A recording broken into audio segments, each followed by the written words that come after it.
Hey folks, my name is Jessica Mashkovich and I'm the host of One Take with Jess. Today my guest is Alex Porter. Say hi, Alex. Hi. We're going to talk about great stuff in the virtual world, virtual reality, extended reality, VR, IR, AR, ABCD. But first, a word from our very first sponsor. This is the Throwbeat Blanket Poncho. Our sponsor today is Kona Benellie Designs, the creator of the first original blanket poncho, best wearable blanket on the planet. And as a result of customer purchases, they donate blankets to comfort shelter dogs as they await their forever home.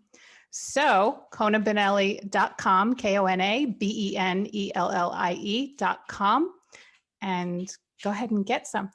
I don't know if this is reverse or not reverse, the letters. It What's it is not looking going like? reverse.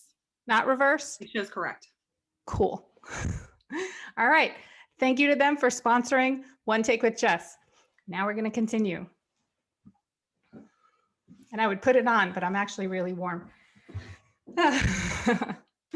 So Alex, you and I actually don't even know each other.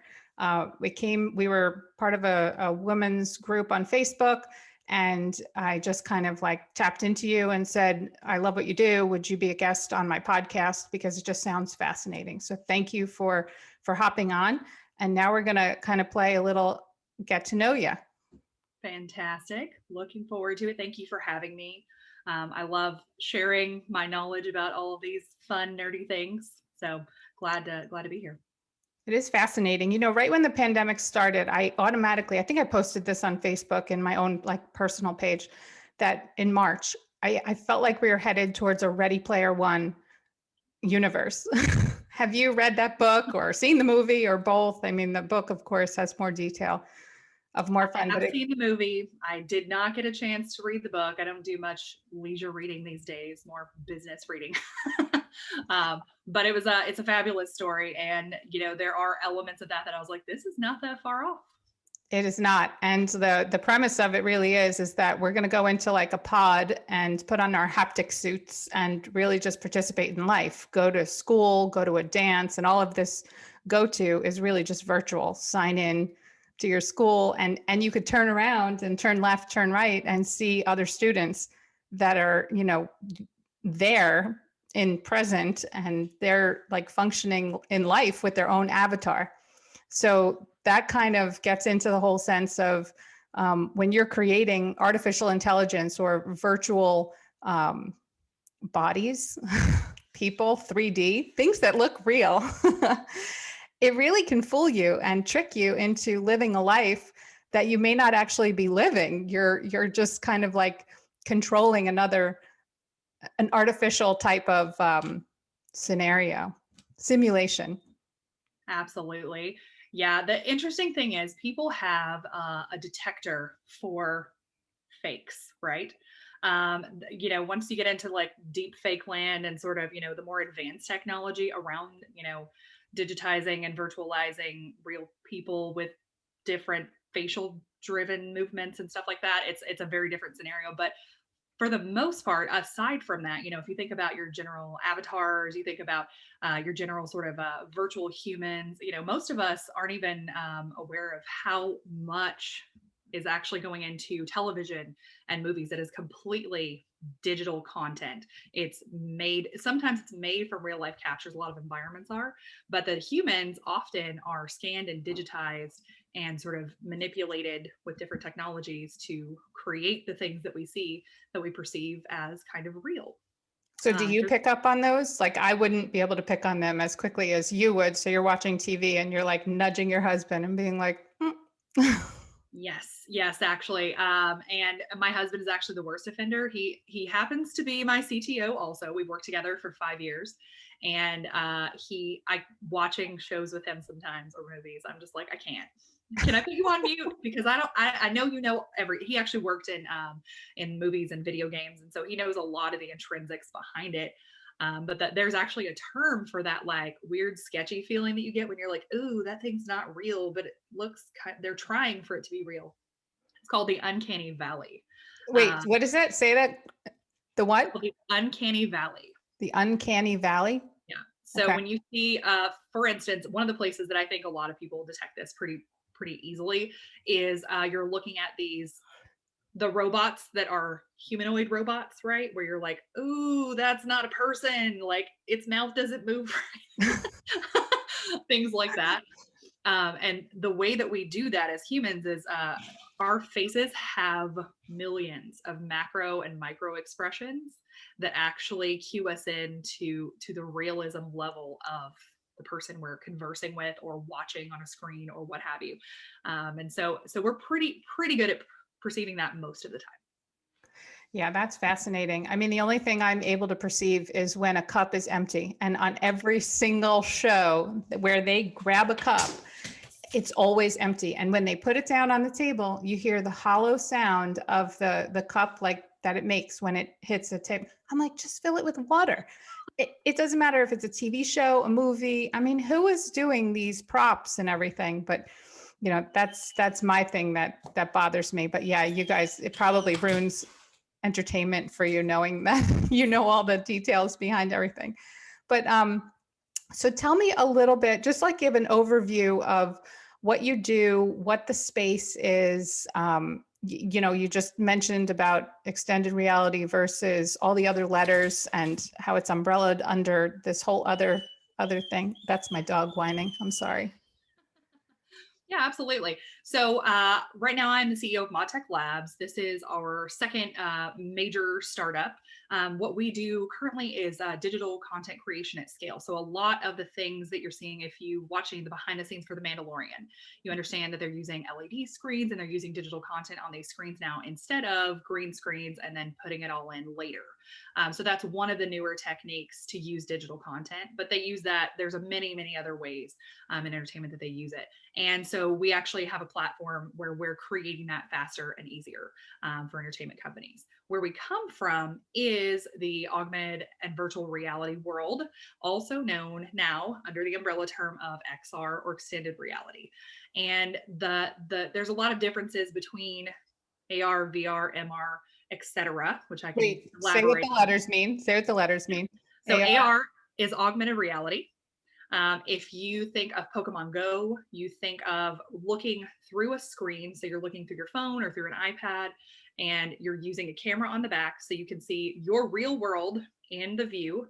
And then there's something like a decal or a sticker on the world, like a little Pokemon or something that's not there. It's digital, and you're only seeing that on your screen. That's the combination of your physical reality and a digital asset. So Okay, that's they do augmented that a reality. lot when you buy furniture. You could actually look at your room and then you see the couch on top that you're going to buy or whatever. Absolutely. Amazon has implemented it. You are completely correct. There are a lot of other companies that are implementing augmented reality retail tools, especially now that folks are shopping from home. And there are a lot of other really interesting use cases in medical and entertainment, corporate, you name it. There's a lot of ways to use it. Virtual reality, VR, you are in a headset. So Oculus, Vive, those are some of the headset names. It's called an HMD, or head-mounted display, and it completely covers your eyes. So you're in a virtual world. You're actually fully encompassed visually in the virtual world from these headsets. And a lot of them now have built-in headphones as well.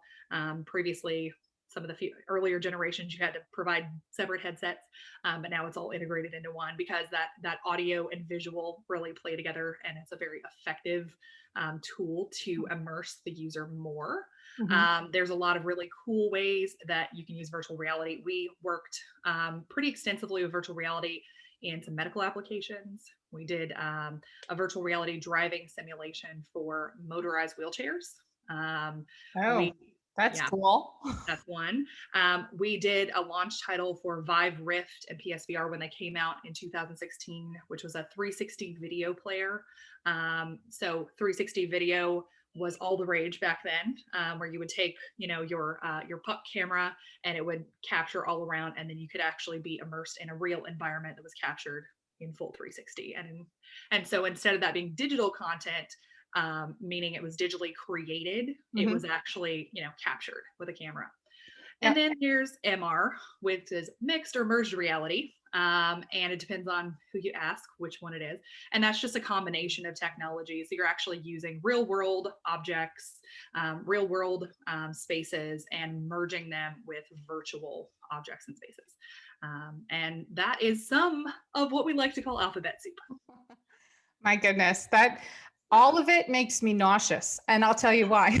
Because every bit of like diverging from reality makes me feel like there's no center. Like there's no starting point when you have the virtual headset on or when you're looking through augmented reality. I think your body kind of compensates with, are you, I don't know, gravitational pull almost makes you feel more grounded. And when you're doing something in a headset or when you're doing something virtually, you don't have that other sensation that grounds you. So it almost feels like you're seasick during or after, the entire experience. I wonder if that's something that you guys would end up accommodating for in the future. Yeah, there's been a lot of work on that front, to be honest. I think there are a few considerations there. I don't know when or if you're specifically talking about VR, that tends to be a huge problem. And some of that originated from the fact that the early iterations, Google Cardboard, for instance, used a cell phone, and the cell phone would slip into the cardboard headset. And if you think about, the resolution of your phone over the last few years, it's gotten significantly better. And so in the, we're not really even looking at VR on cell phones anymore these days. Most people have graduated past that. But a lot of those early experiences were very negative because it wasn't very high quality. It also has a lot to do with best practices. So you have to build the experience in a way that it actually tracks properly with movement. Mhm. If your physical movement and the visual movement don't match, then there's a lot of nausea. Yeah. Your body is continuously trying to accommodate. Your brain is continuously trying to make sense and fill in the gaps of what's going wrong and what's this. And then when you get back to reality, you've already filled in those gaps. And now it's over accommodating once you're back in regular world. Yeah, so that's cool. I'm sorry, I have to pause for like 2 seconds. Okay. I will be right back. So sorry. So I have jury duty next week, and they deliver iPads, and you have to like give them your ID. And I had no idea when she was coming. Oh, it's no problem. Do you have to give it back? Eventually, I'm assuming they come. If they drop it off, I guess they pick it up. That's a great way for people to just like opt in for jury duty. Usually, when you get jury duty, you're thinking of all the ways you can get out of jury duty. 100%. And that's basically, I tried to get out, and they were like, "No, your kids are in school enough that you can't." And I was like, "Fine." All right. Fine or fuck. I said, "Fine." Oh, okay. Because I would have said the other word. Either way. Right? I'm like, yeah. I was just like, whatever. It can't. Hopefully, it's not a forever jury duty. So you guys are out there in Austin, Texas. Have you always been in Austin, Texas? So I am from Austin mostly. I moved here when I was 10, middle school, high school, college, marriage. And then we lived in 5 cities in 4 years and came back to Austin. So when my husband and I got married, we moved to New Orleans, Victoria, BC, Vancouver, BC, Los Angeles, and then back to Austin.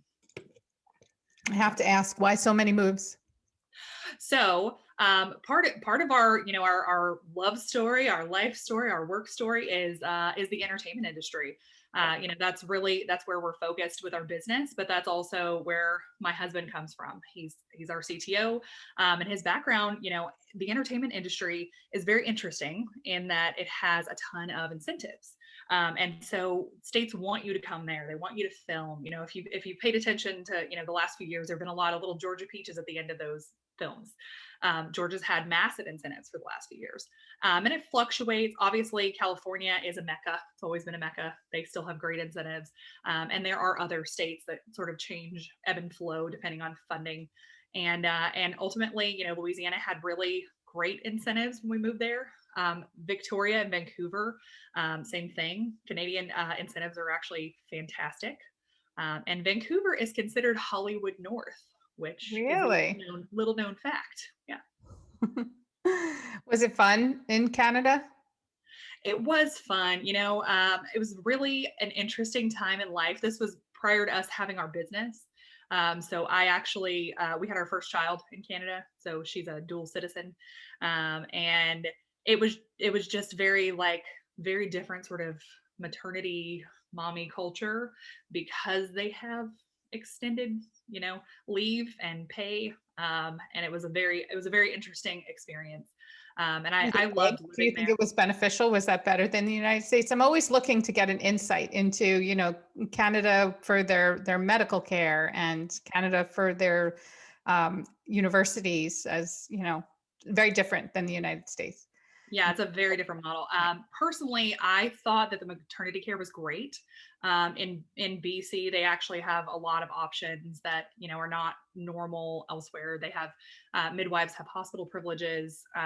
Midwives are covered, so I opted for that route, which I thought was fabulous. And ultimately, I got the care that I needed in the time I needed, and everything was covered under our healthcare. We did end up paying for extended benefits, which included acupuncture, massage, chiropractic, and I used all of those benefits, all of them, every ounce. And so that was awesome. And then our second child was born in LA. And so very different experience. Moms go back to work a lot sooner. There's a little bit less of, that supportive culture that's really helpful in the beginning. And yet Um, we pay so much more. yeah, exactly. It's, every system has its fallacies, and I heard a lot of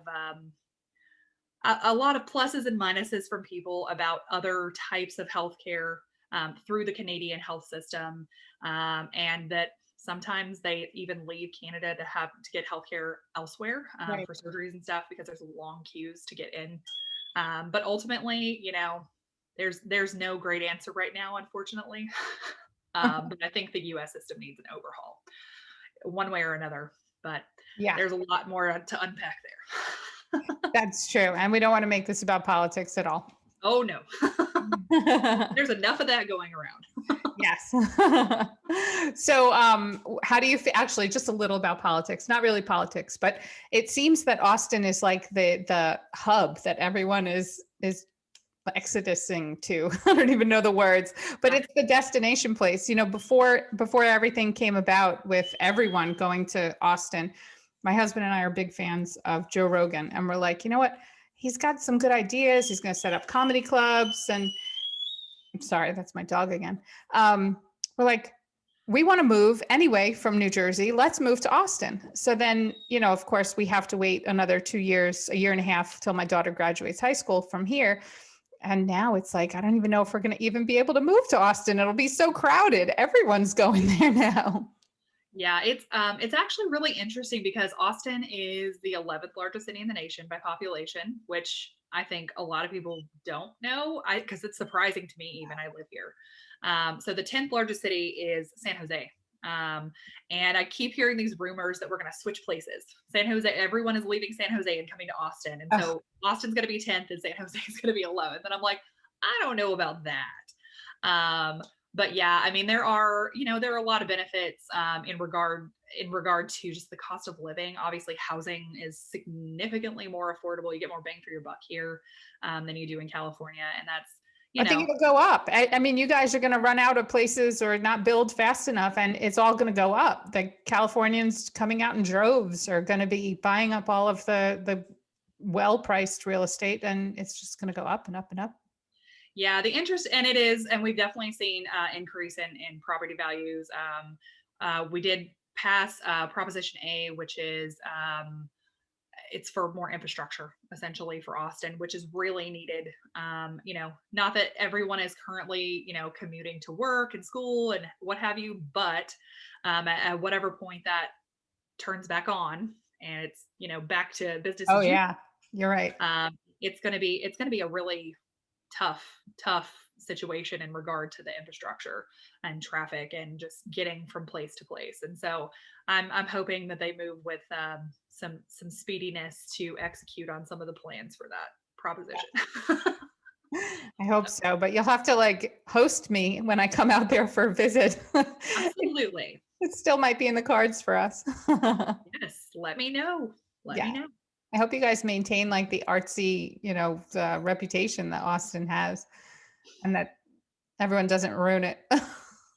Well, I don't know that everyone ruins it necessarily. I think what's happening right now though is with COVID, a lot of those sort of homegrown businesses are we've had a lot of closures this year of like, old school institutional Austin, like this was here for the last 50 years. And they're gone for good, unfortunately. And I think that's a sad side effect that a lot of places are seeing. And it makes me sad. It makes me sad for sure. So Yeah. support your local businesses. Good advice. Good advice. Okay, so let's get back to what you do and why you think it's so fun because you've been doing it for so long. Yeah, I mean, I think it's really fun because it's and I was telling you this earlier. We get to like name things because nobody knows what we're doing or where it came from or why it is. So we just get to make it up. So we've actually created some processes that we've named temporal illusion, temporal cohesion. A lot of that has temporal time, cohesion, sticking together, illusion, right? We're making up data that's not there. And by this I mean visual data. So we're recreating missing data in a capture so that we can actually have it look like a whole person's head instead of like weird glitchy missing pieces, and fun stuff like that. So we also, we work with the CTA, which is a Consumer Technology Association, the folks that do CES each year. We just wrapped the first all digital CES. It was quite the experience. Virtual shows are tough. They are tough to crack. There's a Are lot they? of really, they are. It's not the same thing as being in person. Yeah. There's a lot of great content. I feel like it's a lot this way, but not so much this way. Like the interaction that I want is just not there. And it makes me sad. One day conferences will be back, I hope. So you guys uh, are demoing some of your stuff, but what you thrive on is the feedback that comes back or the wow factor or someone engaging in it. That's how you get your feedback on. I really love the networking and just, hearing what people think about stuff, turning to the person next to you and like giggling about something the speaker just said or whatever. Yeah. Standing in line, for 20 minutes, 30 minutes, 85 minutes, for the taco truck and like gabbing with the people around you about who knows what. And it just, it's that element, that human element is just, it's not there. It's Yeah. not there. And it's sad. But ultimately, we look to some of the things that we're doing in to enable some of that future, contact and humanness. We actually, at one point, we're talking about, how we want to humanize the digital world. And a lot of that has to do with, how do we more effectively capture, human motion, human movement, human interaction in a 3D, because we don't see in 2D, we see in 3D, but Right. we're communicating with each other on screens and we're Right. flat. So And at there's what point in your process did you actually, because a lot of the process is to digitize the human world. And then at what point do you get where you're like, you know what, I want to humanize the digitized world. And you kind of circle back around in order to make it more believable on all sides. Yeah, absolutely. I think a lot of it has to do with, closing that loop, right? So when you're creating those digital assets, that go into the world, you are starting with a human, number one. So creating capture techniques that actually really encompass and get the person that you're dealing with. Some of this, we wrote a Medium article about this, and we have done some work for diversity and inclusion in a couple of different capacities. And one of the things that is not well known is that camera capture in and of itself is actually bias. The way that the color cards were created originally were based on a white female. They're actually called Shirley cards. The way that color toning for cameras happens, it actually doesn't encompass enough skin tones. And so because of that, you're Even missing now? out. Still, Even still, now? still, absolutely. If you do some basic, well, we have some information in our Medium article, which I can share the link with you if you'd like to add that to this. But the reality is, it's that tech hasn't really changed. Unfortunately, it's just continued on and continued on. And then the other side of that, the more digital side is, as we're implementing AI into things, AI, machine learning specifically, comes with data sets. Data sets come from somewhere. When your Google algorithm tells you to pick out the traffic lights, part of that is training machine learning. When you are using your existing workforce to capture skin tone, color, and whatever, and they happen to be primarily white males, Indians, then that's what the data is going to be encompassed of, and you're not going to have that bigger, broader data set. And so because of that, you miss out some of that intrinsic information that actually includes the broader set of humans. That's interesting. Yeah. So how are you guys overcoming that? We are overcoming that with our own software. We actually are using broader machine learning algorithms that we have created that do not rely on those older data sets. We actually use software to enhance the images instead of relying on the hardware to enhance the images, because of some of those, color intrinsics and that type of thing that limit it. And that's how we're moving the needle forward. We're really cognizant of the failures in the system and how we can expand the opportunity to really correct them and make them more inclusive. So is this good for law enforcement and facial recognition and homeland security purposes? I know those are all like bad words nowadays in the current environment, but it's still a technology that we have and use and still need, and certainly needs to be advanced. I know that's one probably use for this type of stuff. Agreed. We ourselves are not working in that arena yet. I could see there being an opportunity at some point. I know that there are folks working on that. And I also, one of the ways that we advocate in a couple of our different roles is, not only, just that technological side, but also the mentality side, right? When you're developing a game, don't make all your bad guys a dark skin tone. Don't make all of your elderly people gray and hobbly. Don't make, and there's a broad spectrum of ways that we immediately sort of characterize any type of person. Right. Stereotypes are rampant.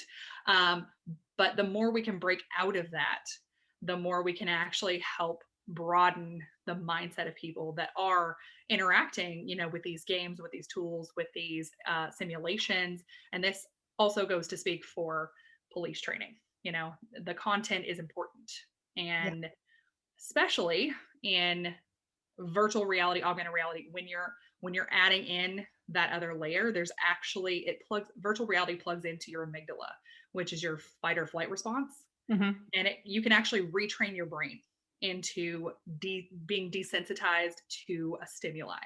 So you could help yourself not be afraid of heights anymore if you practice going into a virtual experience where you're high. You set off that fear. You're not high. Yeah, high, not high. But that's good. You set that off enough, repeated and frequently, you can actually make it stop firing essentially as much. And that has a lot to do with, our original human days. You see a lion, you run. But it's, the reality is there are some fears that don't serve us, and there are some biases that absolutely don't serve us. So let's make that better.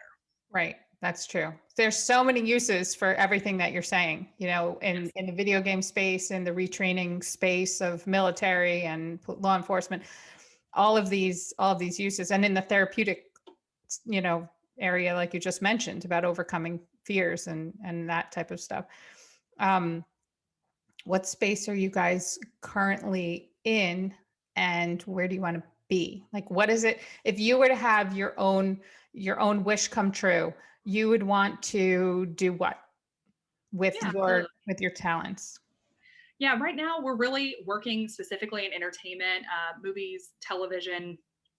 Next step after that is games, a sprinkling of augmented and virtual reality in there, because they really sort of crisscross, right? Virtual production is using VR to actually direct and, compose their movies. They're also, in games, obviously that's one of its primary spaces. From there, we absolutely see, extension, long-term into medical, medical scans, medical imagery, physical, therapy, you name it. There's a lot of really cool medical opportunities. But imagery data is everywhere. It's everywhere. It's in space. It's in construction. You name it, making car prototypes. Like, car prototypes are really cool. I don't know if you've seen them, but I'm like, that's one of the things that I loved last year about CES. I was like, these prototypes are so weird. Why would anybody ever get into an Uber drone? But but I was like, all right, okay. And that's what they were showing. They were like personal aerial vehicles. And I was like, okay, I mean, what's the reality? When is this going to happen? But I love the use of, these visual tools and how sort of expansive it is. Yeah. But you can't take one of those fancy cars and then strap some kind of like helicopter thing on it and take it out. That's your um, personal flying drone, which is super cool car VR. yes, that would be great. That's Aren't we my all next supposed to move. be heading towards the Jetsons anyway? They had their own little personal flying pod. Absolutely. So I love the Jetsons. So as far as medical use goes, the I could totally picture this being like the architecture, the engineering, or the plans, the diagrams for producing 3D organs, in the 3D printer. Is this something that you guys are also striving for with medical purposes? When you say medical, what does that mean in terms of medical? Yeah, medical is really broad. In regard to what we're doing with content creation side, the processing of imagery data, we see that a little bit. It could be applicable in 3D printing, absolutely. It is applicable, not for organs yet, because that's Yeah. definitely a little, that's regulated. That goes inside your body. But scans, MRI scans, CT scans, we can already process those. We've already done some tests with that. But again, that's a highly regulated industry Yeah. that we aren't touching with a 10-foot pole until we have a lot more time, energy, and money. Yeah. Yeah. No, I mean, I'm sure you wouldn't want to process a scan that actually shows some kind of, deformity or something wrong, like say a tumor is in there, and then you process the scan and it kind of just, takes it away because the twisting nature of the scan I'm sure there's a lot of accuracy in data that you guys need to achieve. Oh yeah, no, we definitely don't want to step into that yet. That is a long term goal for sure. But one of the ones that we have done that was medical adjacent that I mentioned was the wheelchair driving simulation. So Mhm. motorized wheelchairs. We actually worked for Quantum Rehabilitation, which is the second largest motorized wheelchair manufacturer in the world. Their child company, Stealth Products, actually does the drive controls and the seating, the padding, all the customization to the chair itself.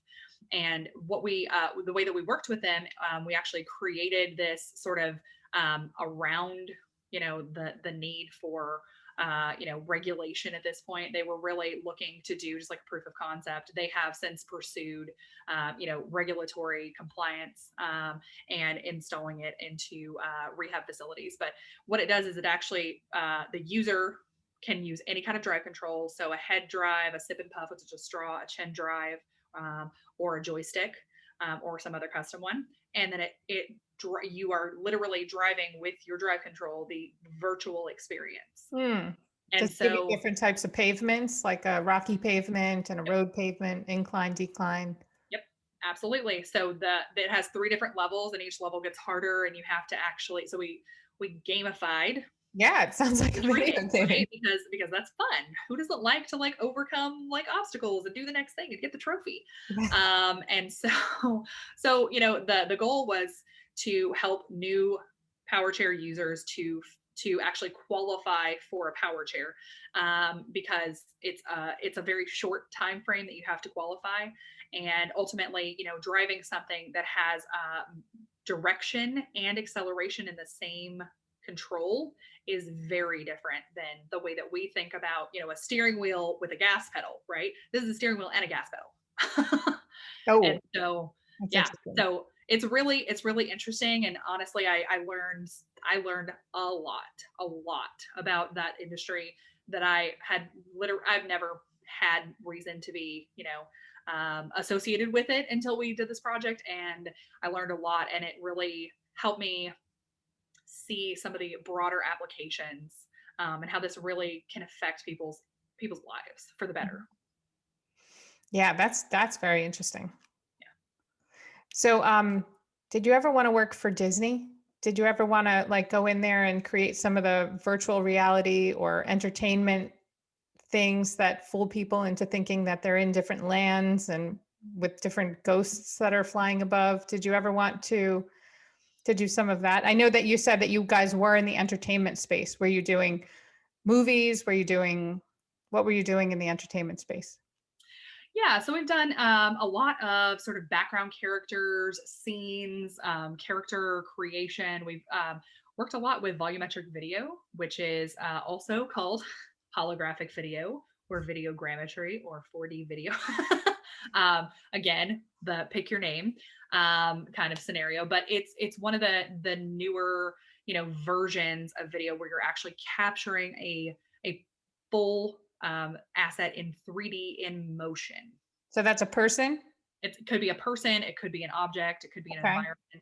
environment, and you put it in just like sort. I'm like, what's the best way to describe it?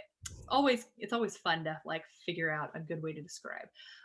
So one of the instances that you'll probably actually recognize if you watch sports at all. Do you watch sports? Yep. Okay. Soccer, basketball, football, something like that.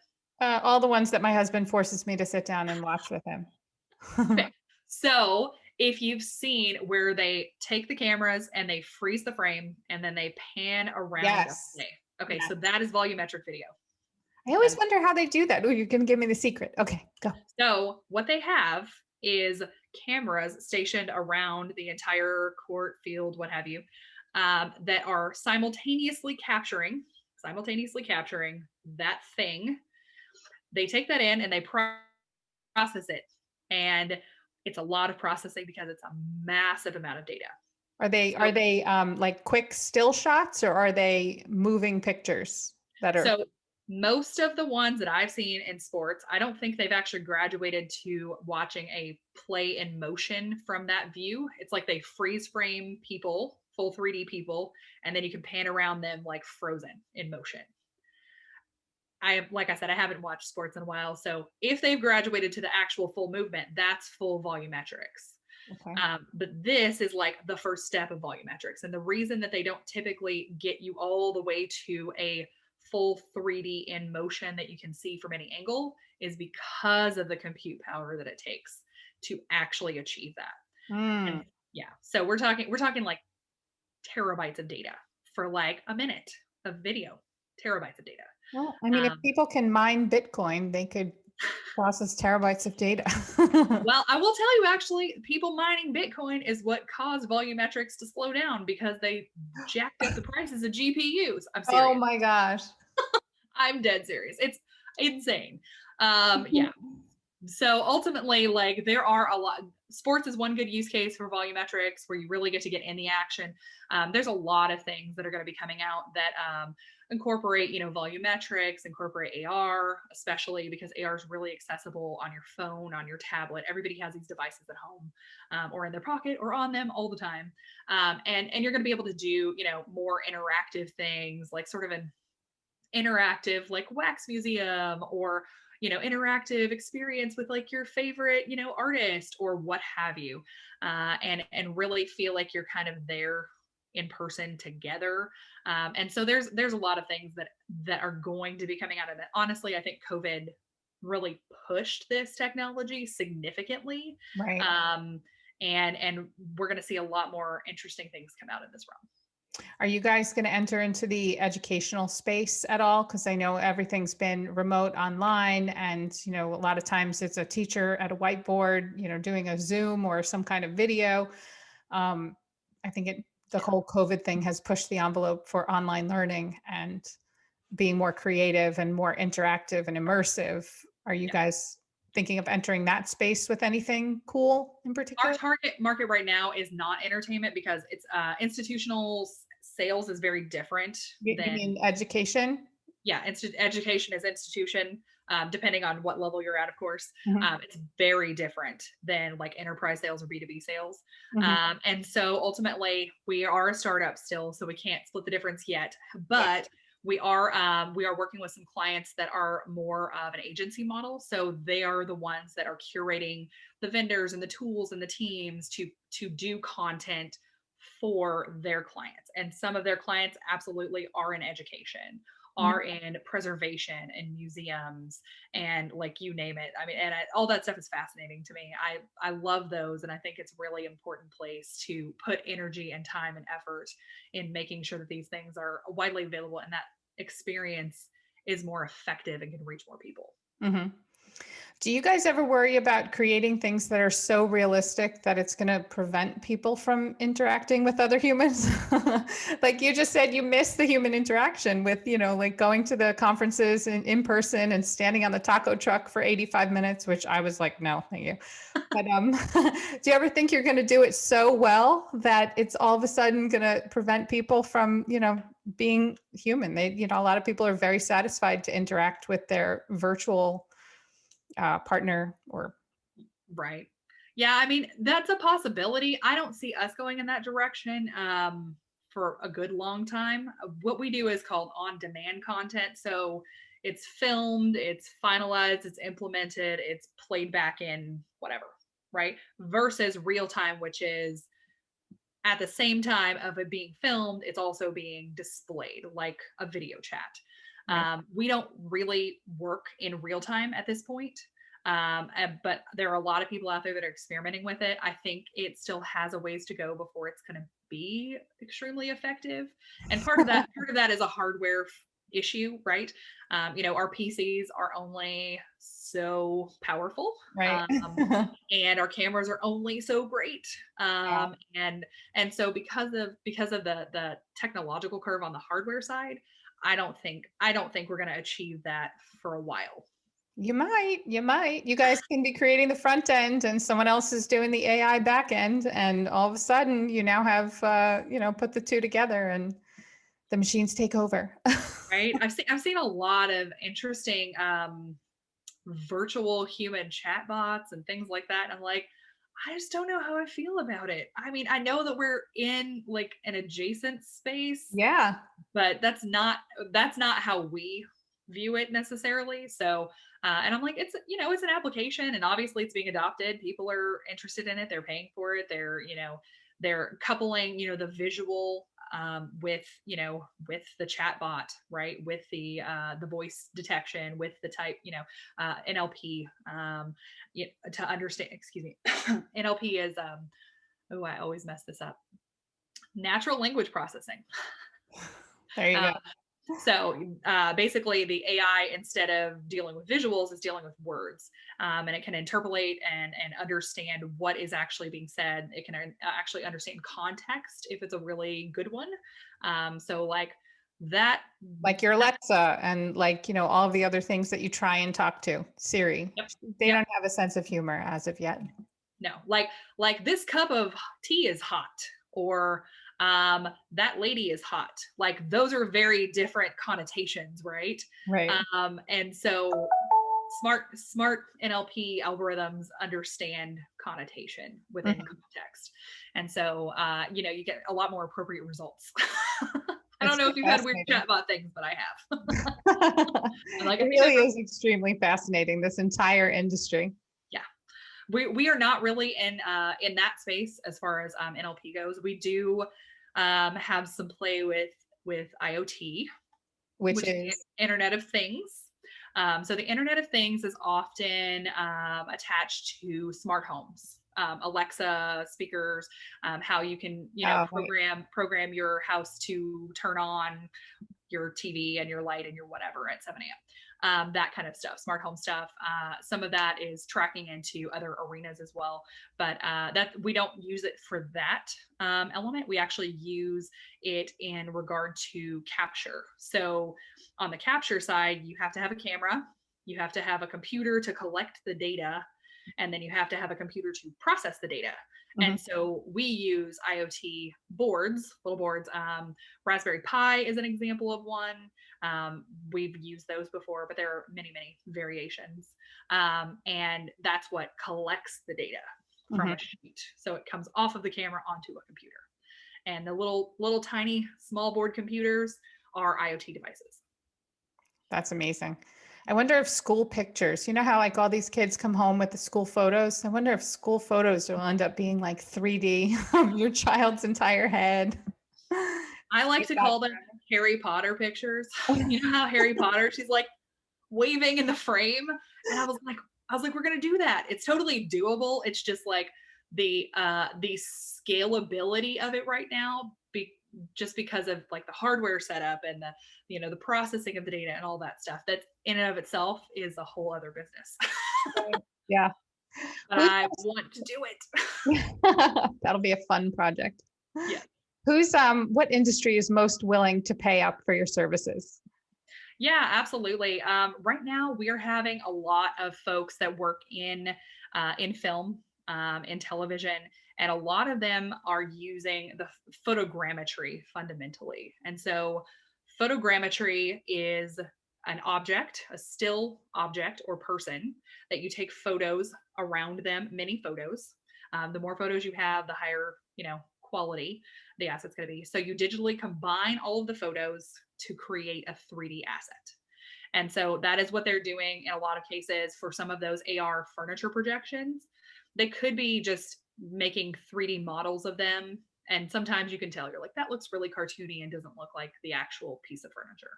But sometimes they actually do spring for photogrammetry of the item, where it's actual pictures that are combined to make a 3D asset.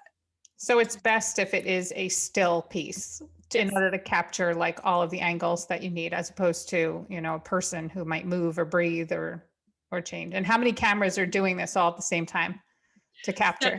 for photogrammetry, there are different styles of rigs. A lot of photogrammetry is done sort of one camera, lots of shots. Mm. And it could be upwards of like 200 photos. And I'm saying for like a small object with like a lot of detail, you want to go higher photos. If it has less detail, you can go fewer photos. And if it's a bigger object, you're probably going to need more photos. Mm-hmm. And another thing that they do often is drones use cameras and take photogrammetry for some of these, environmental exterior things that you see out there.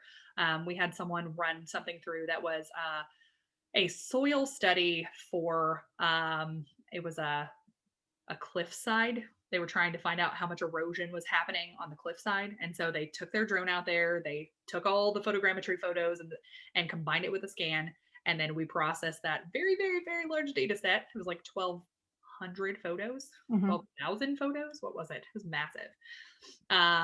And they had an entire like coastline so that they could study the erosion. Wow. So yeah. That sounds great. On the volumetric video side, which I also sometimes call videogrammetry, right? Because instead of photos, you're taking video. Similar prospect, except that you need the cameras in an array simultaneously shooting because you're capturing motion, right? So you can't take one picture after another, and then line them up because it's all in motion, like you can do with photogrammetry. And so with videogrammetry or volumetric video, same thing. You can have anywhere between 13 cameras is the lowest. Well, we technically done 11, and it's a 180 bust. So only like here forward, and it's just the neck up. Our largest rig that we've created was 104 cameras, but we've worked with rigs that are 210 cameras. Mm. Wow. It can get excessive. Have we ever seen any of your work in like Pixar or anything?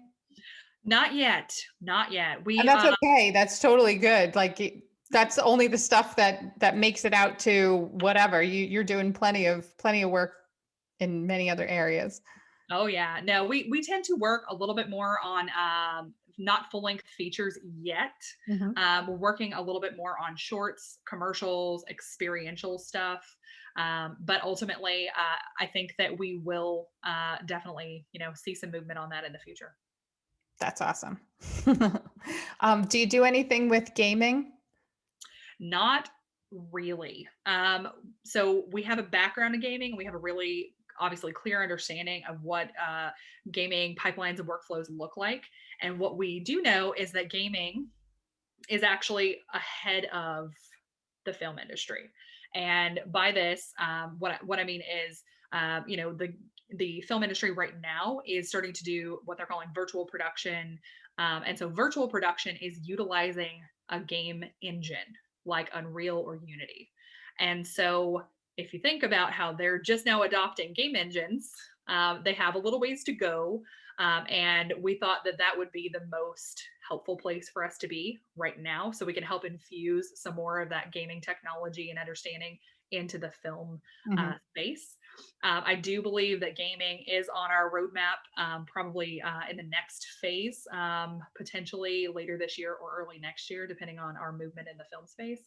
But there's absolutely, opportunity there as well. Yeah, that's definitely a crazy space. I look at like some of the games that are being played and it looks so realistic. Yeah. And there's so much going on and so much story behind it. It's insane. Yeah, they actually Technology. use a lot of photogrammetry for game assets, including the characters. So Yeah. it's a definite cool and moving more and more toward realism every day. So Wow. Are people still using those suits with the like colored ping pong balls on them in order to capture motion? yeah, yep, It's still absolutely. Mocap is not dead. Yeah, motion capture is absolutely still an effective method for body tracking for sure. They also use it for facial capture. If you've seen outtakes from the original Avatar or anything like that, they have them all over the face. Oh, The What I think is going to happen in regard to that is that volumetric video is going to have an uptick and supplant some of the facial motion capture stuff. And the reason is that facial motion capture can only have so many points. It's like 150, 160. Our face, with its millions of micro expressions, cannot be tracked with dots like that. And so, what you really need is a comprehensive view, like a video, simultaneous video capturing the movement, and then you get millions of points across the face that you can track. And that's when you're going to get into that like realism and hyper realism state. and how do I know that you're real right now? Pinch me. No. Oh my God. I You know, haven't really been digitized yet, so it's fine. I mean, yet? like, I will say though, so Tim, my CTO, he actually the first volumetric rig that we did was a 13 webcam rig. It was the 180 bust, and he has been recognized for his volumetric head by people who have never met him. They're like, "Wait, I know your face." Oh my gosh. Wait, is this the same person that was like on the I don't know if it was on the method page, not method, the page that you just mentioned before. Yeah, the Modtech page. No. It's He's not the older gentleman with the cap on. Mhm. It's the other guy. It's a black shirt, Okay. darker hair. It's not as high quality, but it's actually I think it's in the footer on our webpage. Okay. I saw him. Was half his face not digitized? Like half of it was a robot? I don't, maybe I'm just making this all up. No. You're there is one in there. That is Jim. That is not my husband. And Jim, we did the volumetric capture with that company. And they do a lot of the Marvel work for Marvel. Mhm. And so they're working on implementing volumetric video into their pipeline at some point. And so the half face thing is actually it's showing the mesh underneath. And so Oh, part of the process to create a 3D asset yeah. is that you combine all of those things digitally to make a mesh, and then you relay the textures on top of it. And the textures are what makes skin and hair and those things. It The was human very thing. Terminator-esque. Yeah. Um, can you tell me why Marvel does such a better job than DC? I don't know. We were watching Wonder Woman and we're like, oh, this CGI and all of the stuff that's going on looks like it was back from 35 years ago. No, I don't know if they were doing it back then. But Right. not to mess up anything, if you have like clients coming up that are DC and, whatever, their stuff is good. I like Marvel better. But I'm so disappointed in everything about the Wonder Woman stuff. Did you guys see it yet? Were you tearing it apart when you were watching it? I haven't watched it yet Oof. because I heard not great things.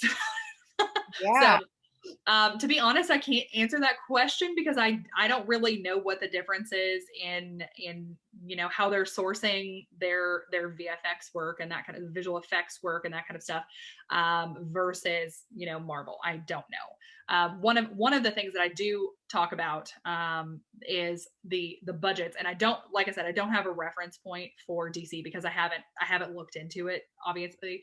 But Marvel, I know, for instance, Avengers, they spent $150 million on the movie, and a quarter of that budget, 25%, was for visual effects. Hmm. And so that's almost $40 million.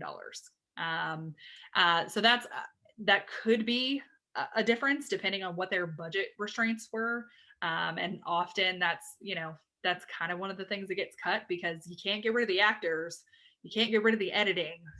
Like, and I mean, it really depends on like what their resources are. And that's one of the things that we're working to like combat, is that it's a very, very complex and heavily reliant on a massive web of people to actually execute these movies the way that they do it. Yeah. Yeah. Well, it's I hope it sells in correctly to all of your clients that are thinking about it, that they can't chintz out on anything, because then it looks like it. Right. It Yeah. looks like someone did not. It looks like the budget did get cut on that aspect of things. Yeah. So Yeah. don't No, I speak can. out Yeah. on that side. We pinpoint those, and I'm just like, ooh, that was a bad choice. So how is it working with your husband? How long have you guys worked together? It sounds like forever. 5 years, 5 years now. And we've been married for, we just celebrated our 8th wedding anniversary at the end of last year. So, it's good. It's good. Every day is different and interesting and weird. And he has been my gateway drug to technology. My background is interior design and construction technology. So, Oh. AutoCAD and, Revit and sort of like 3D design programs and that type of thing. But it really wasn't until he and I started working together, and him coming home from his jobs and kind of telling me about like the tech they're using, some of the fundamental things, just about educating me on things that I would know nothing about, otherwise. And really, he's a great mentor, to be honest. If I'm like, hey, I Aw. have no idea what that thing is, can you tell me, can you break that down to human for me? Because because I do not understand that level yet, but I'd like to be able to speak it like here at least.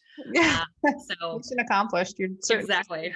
Yeah. you're speaking it here, actually. So I know. And I've gotten more and more technical as we've gone along, and I'm like, oh, but yeah, I actually tell people, I'm like, I'm TSL, I'm tech as a second language. I don't come from this land, but I can speak it relatively fluently.